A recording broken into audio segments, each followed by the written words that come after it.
All right. Well, thank you everyone for being with us for this next panel. My name is Hilary Lane with the Nuclear Energy Institute, and we're so excited to kick off this next panel where we have leaders on stage representing the legal, the legislative, the financial, and the operational horsepower that's going to be required to kickstart these next AP1000 units. South Carolina has truly been preparing for this opportunity for a decade. And my colleague Craig Stover recently said in a piece in the South Carolina Daily Gazette that VC Summer is more than a project. It's our promise, right? And I thought that was so beautiful. It's our promise for that clean, reliable energy. It's our promise for those high-paying, quality jobs. It's our promise to provide an economic engine for the community, not just for the state of South Carolina, but for the nation. And this will be an opportunity of a century. This is a project that will give back not only to our children, but our children's children. So with that, I'd like to give our panelists an opportunity to introduce themselves. Mr. Speaker. Thank you. Good morning. My name's Murrell Smith, and I'm the Speaker of the South Carolina House of Representatives, and it's an honor to join you all today. And I couldn't echo exactly what you just heard about this. This is an exciting time for South Carolina, and I will tell you, I was up in Washington, D.C. with President Alexander, who will be on a panel here shortly. And we were having policy discussions with the White House, and they brought the legislative leaders up to Washington, D.C. to talk about this. And one of the things they mentioned was the energy security and energy generation is a national security issue, and that they wanted and encouraged us to continue to generate electricity, especially nuclear. And one of the things I'm most proud of is them mentioning South Carolina and this project that we have here, and how that is leading the way in creating new AP1000. So it's an honor to be here, and this is an exciting time for South Carolina, and so I look forward to serving on this panel. Thank you, and good morning, everybody. My name is Peter McCoy. I live in Charleston, South Carolina. I'm an attorney. I'm a former member of the South Carolina House of Representatives. I'm a former United States Attorney for South Carolina, and I am the current chairman of the Santee Cooper Board. We are living and breathing exciting times right now, and most importantly, with what we're doing at VC Summer. Obviously, Santee Cooper and our partners have been working incredibly hard with others to kind of put this on the forefront, basically from President Trump's executive order in May, too. So we're very excited about this. It's a real privilege and an honor to be here, and I look forward to serving on the panel. Hi, I'm Jimmy Staton, President and CEO of Santee Cooper. I'm happy to be on this panel with this esteemed group. Just to give you an idea of who Santee Cooper is, we are the state-owned electric and water utility here in South Carolina. But more importantly than that, we're 1,600 people that work hard every day to ensure that we can provide affordable, clean energy and water to throughout South Carolina. And this opportunity is one that we are excited as an organization to take forward. We have an incredible partner in Brookfield. We have tremendous support throughout the state. And I think we have a wonderful opportunity to set the stage for new nuclear in the United States. And I look forward to having the opportunity to talk to you about that. Good morning. The other panelists here need a little introduction, but I'll go ahead and give you mine. I'm John Cogan. I'm a partner at Centerview Partners. We're a global investment bank headquartered in New York. I lead our power and utilities M&A practice. I have worked with Santee Cooper for many years, but had the privilege of working with the company over the course of 2025 on the RFP process that led to the transaction with Brookfield. And I work with utility companies around the United States, and I would tell you that all of them are very focused on this project. They see Jenkinsville as the rebirth of the nuclear renaissance in the United States, and they see the model that Santee Cooper and Brookfield have created to build this project as the model, the template that will be used for many more reactors to come. So thanks to Ethel and the team for inviting me here today. Wonderful. So just a question for any of the panelists. Why is this project one of the most critical energy projects in the United States today? What does this second chance really mean to you? I'll start. First of all, the second chance here gives the team, that 1,600 people that I talked to you about that work so hard every day, it gives them an opportunity to remove what we think is the last remaining black mark, if you will, on what happened at VC Summer. And on top of that, because of what happened there, we have the most unique asset in the country. We have two partially completed AP1000 technology nuclear facilities. There is no other place in the United States that can bring 2,200 megawatts of AP1000 technology to the table faster than what we're going to be able to do here in South Carolina. On top of that, when we start it here in South Carolina, we have other sites in South Carolina. When I say we, I'm not talking about Santee Cooper, but as a state resource, we have other sites here in South Carolina. So not only should we get this thing kicked off, this nuclear resurgence, we're not just going to kick it off. We're going to be able to transfer it throughout the state and then around the country. And we're going to be able to show, as John Cogan just indicated, we're going to show that there's a different way today to build nuclear.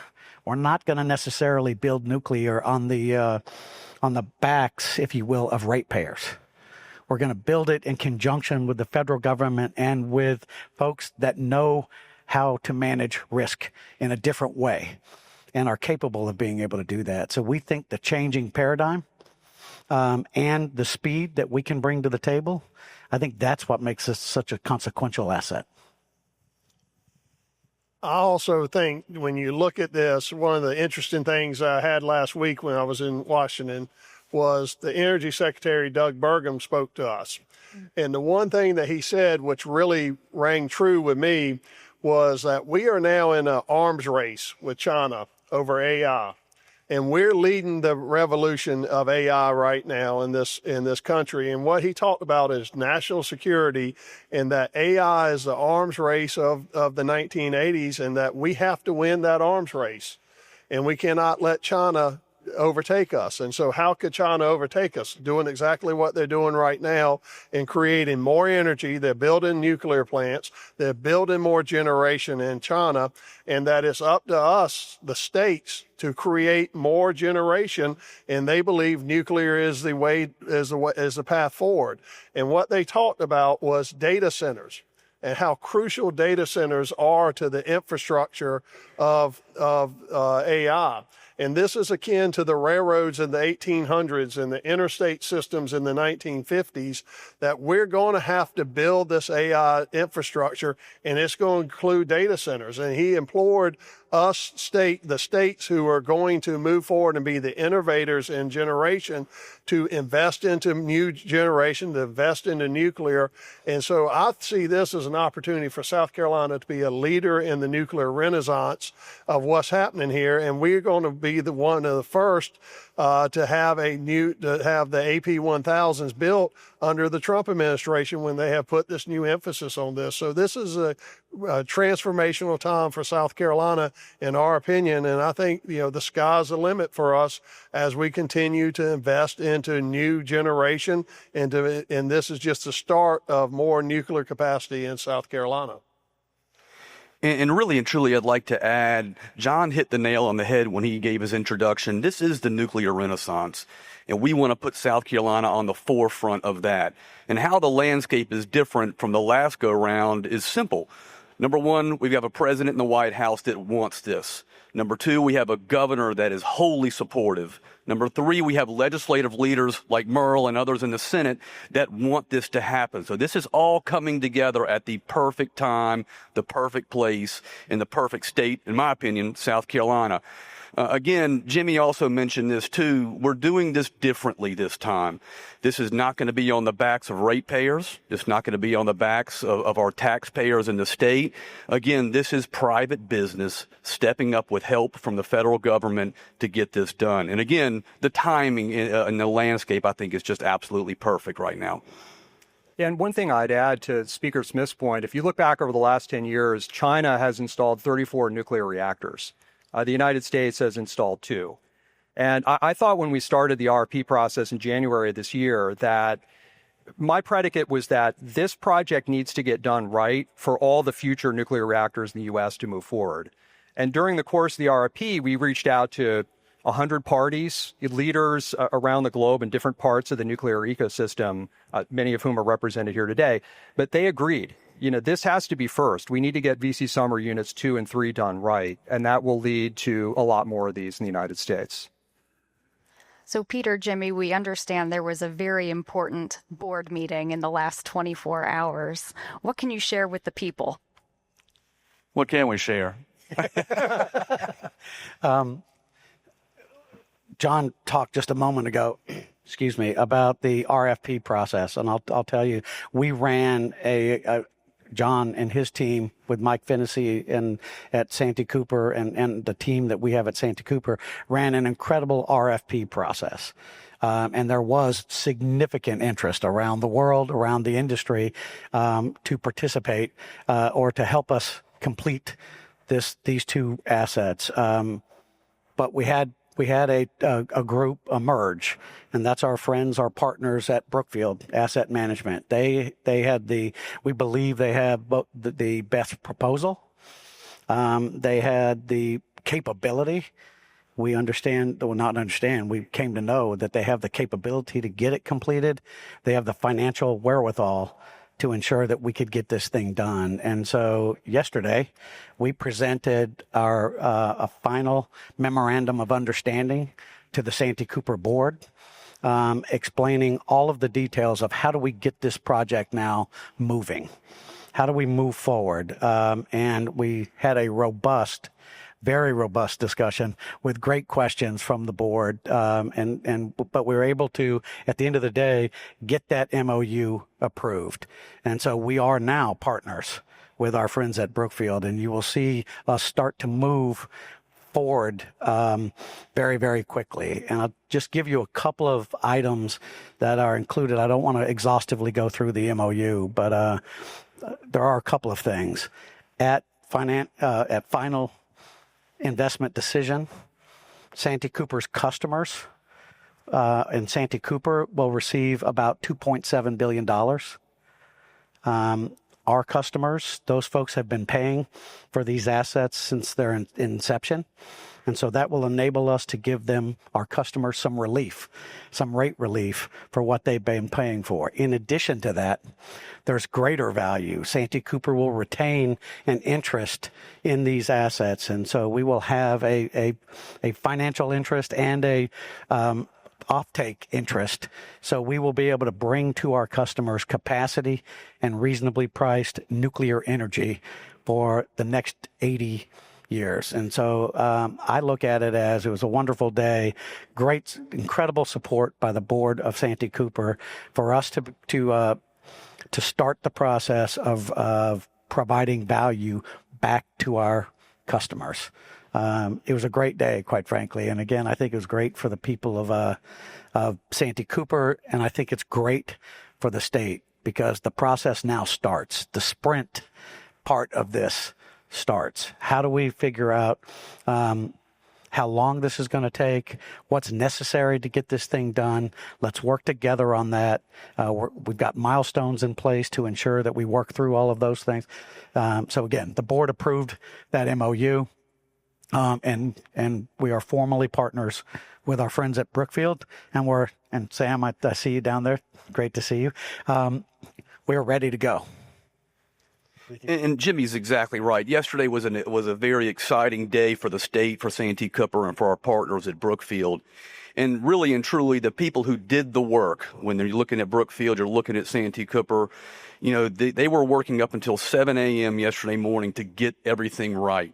So again, hard work, dedication, and we did have a robust discussion at multiple board meetings moving forward with Santee Cooper, but really and truly, it goes back to the hard work of the folks at Santee Cooper, everybody who put it on the line for this project, everybody at Brookfield who put it on the line for this project, working hard together to get this done. And again, working up until 7 a.m. yesterday to get this MOU completed. So very, very exciting.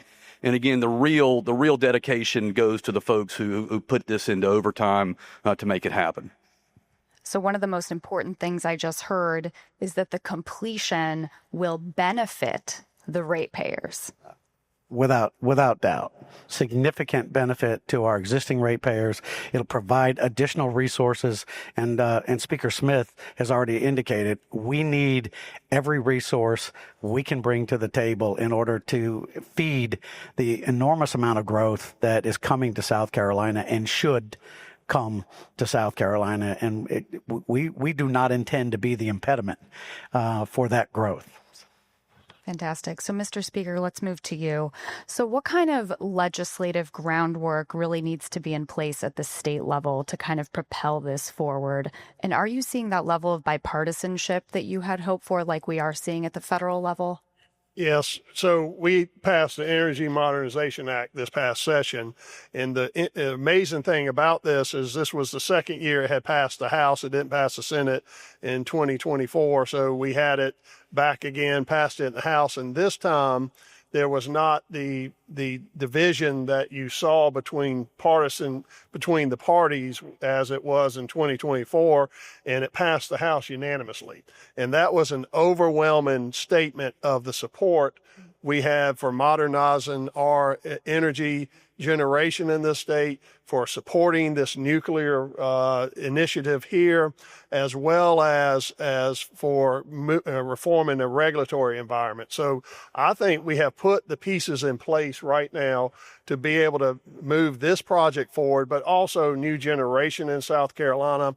And so the one thing that I'm most proud of that has not gotten a lot of recognition in this is the regulatory reforms that we enacted in there, because speed of processing and speed of the construction is key to this initiative, as well as to the two combined cycle gas plants that have been announced between Dominion, Santee Cooper, and Duke, which are going forward. So we have to start generation now. We cannot wait for permitting. We cannot wait for people to go through the regulatory process. And so the stars have aligned now, because you see regulatory reform on the federal level, and now we have it on the state level. So I think we have put the pieces in place, and I want to give a good congratulations to the governor who led the way on this, who embraced this, and he was absolutely supportive of it. And as many Senate leaders over there made that a priority, in the off session of 2024, they spent time going through the process, and they were ready to hit the ground running when they got the bill from the House this past year. So this was a overwhelming statement of support for what we're doing here and modernizing our grid in South Carolina. Yeah, the bipartisanship is absolutely fantastic. So, John, we'll move to you. How is this project maybe different financially, structurally, from some of the other restarts that we're hearing about, like your Palisades, your Duane Arnold, or maybe even different from a brand new build? Yeah, and I think the backdrop here is important that, if you go back to the early 70s, the U.S. nuclear sector was always plagued by cost overruns and delays.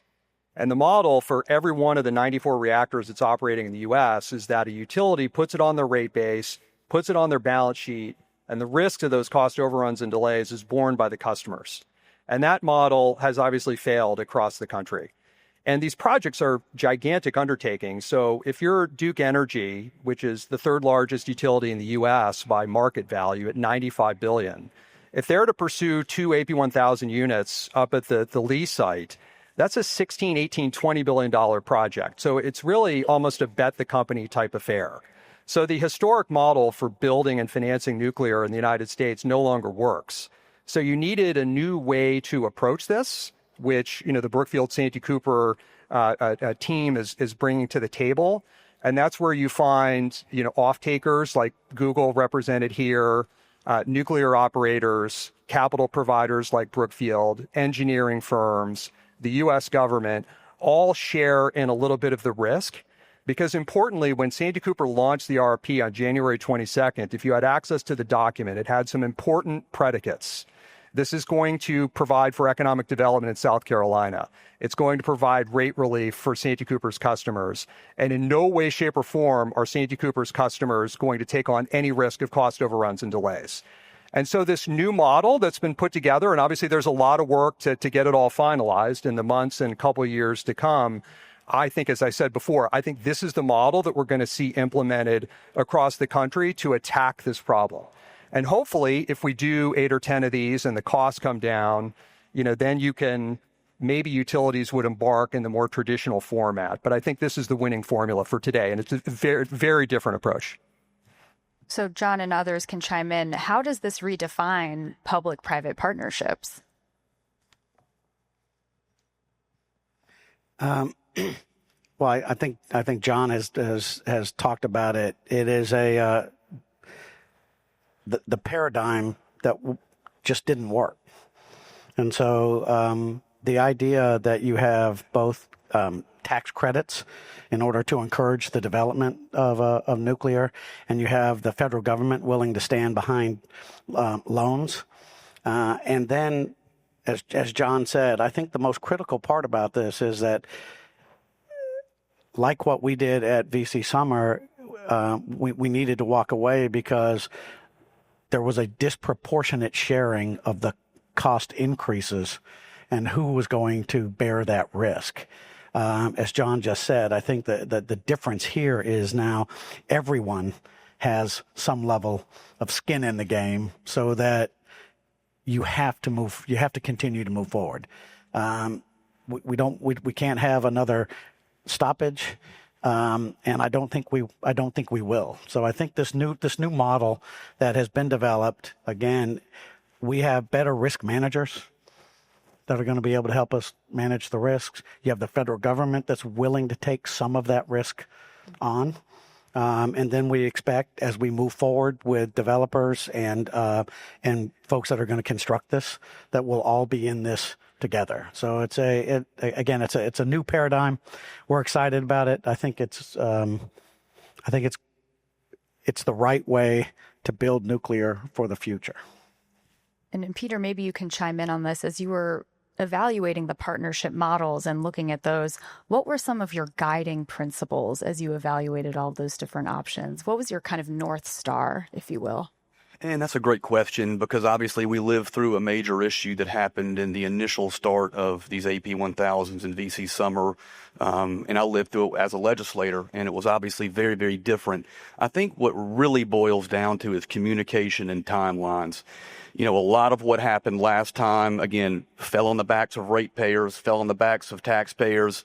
And part of where the breakdown was there was no communication about how this was moving forward, what the stages were moving forward with, and then further what the further costs were going to be. And again, that ended up being a major, major issue. So when you look at a North Star or you look at a guiding principle, I go back to what I said initially. The landscape right now is absolute perfection. We have the best president our nation has ever seen. We have the best governor our state has ever seen.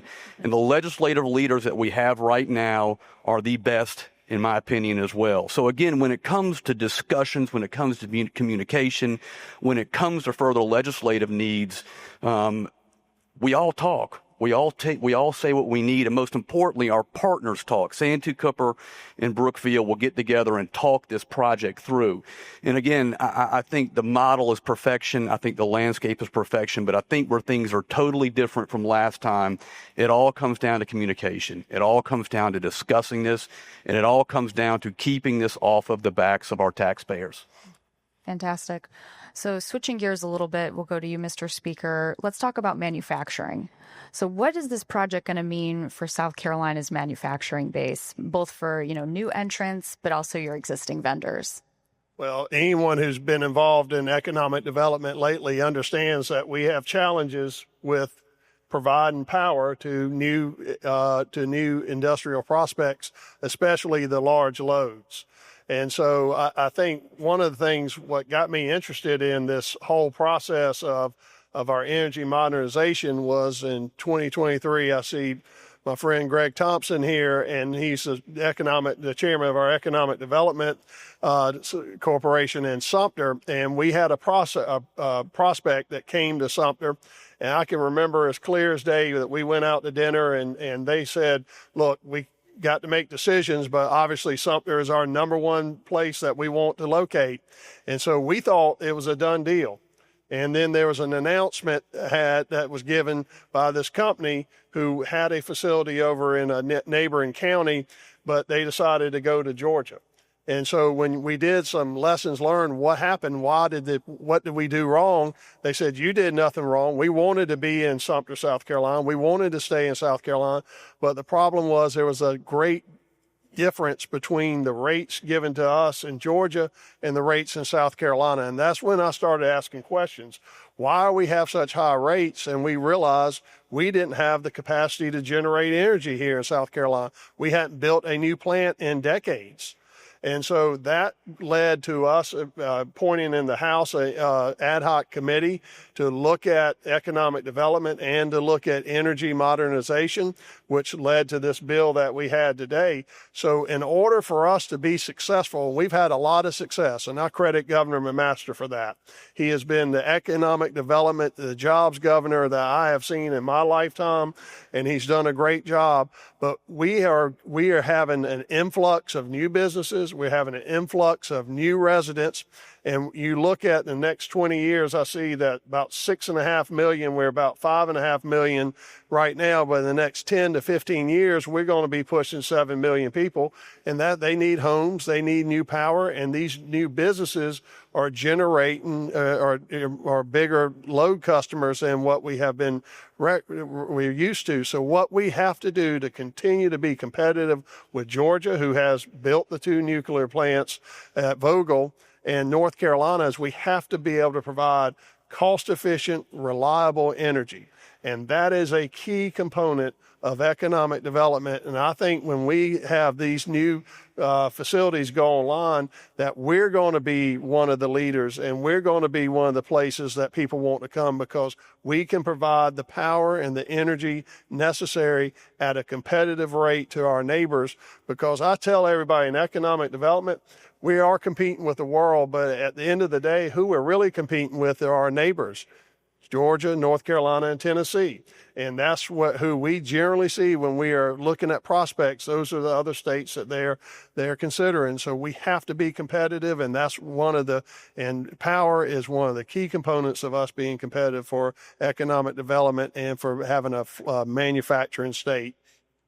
I want to see if others wanted to chime in on that. How we keep South Carolina as the premier location for, your workforce training and development, fuel cycle innovation, component manufacturing. Any other thoughts? I read statistics daily about the growth in South Carolina. I read everywhere from 47 to 52 people a day are moving to South Carolina. And again, that shows people want to be here. That shows that people want to be a part of our state and a part of our community.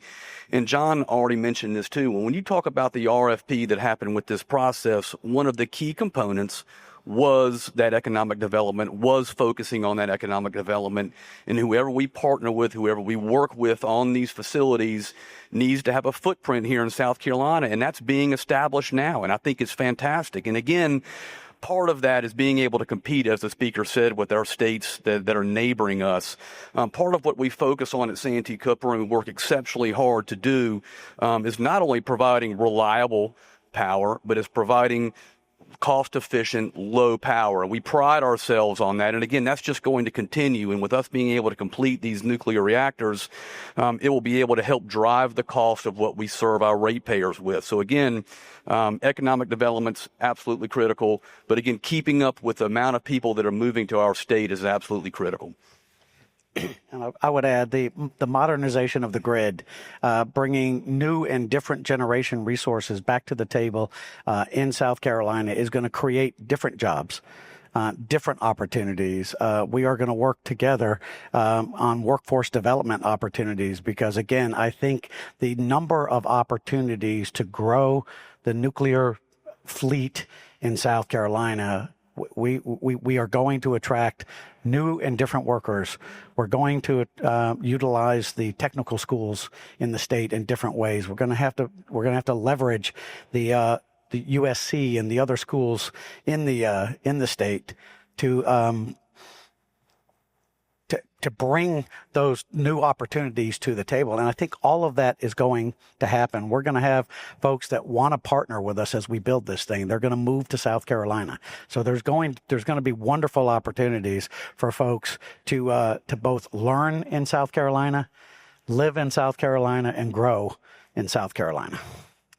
One thing I would add is, hopefully we're in the midst of a rebirth of nuclear, and we'll see a nuclear build cycle in the U.S. like we haven't seen since the early 80s. But at the same time that's happening, we're seeing a gigantic build of LNG export terminals along the Gulf.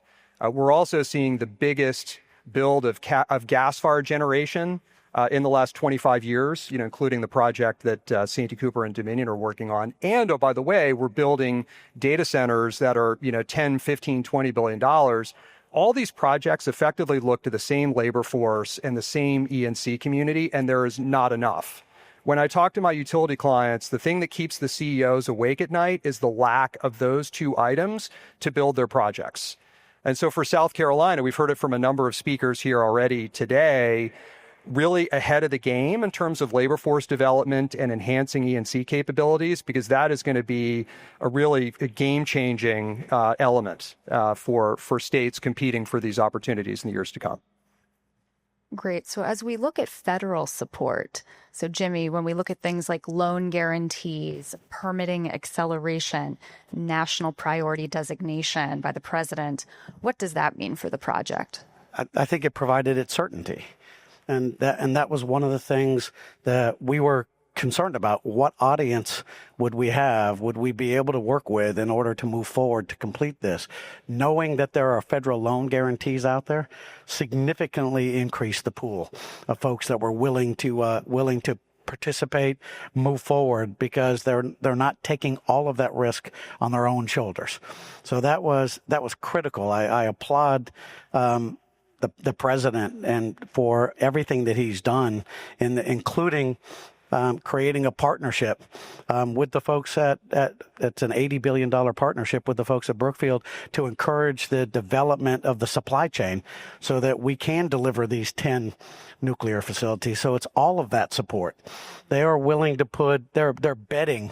The federal government is willing to put their money on the table to ensure that we can move forward. And again, that assurance significantly improved our process and enabled us to make this a reasonably affordable product. Nuclear is one of the more expensive forms of capacity, but the fact that it lasts for 80 years makes it incredibly valuable. And John, from your vantage point, what did the $80 billion signal to your friends on Wall Street?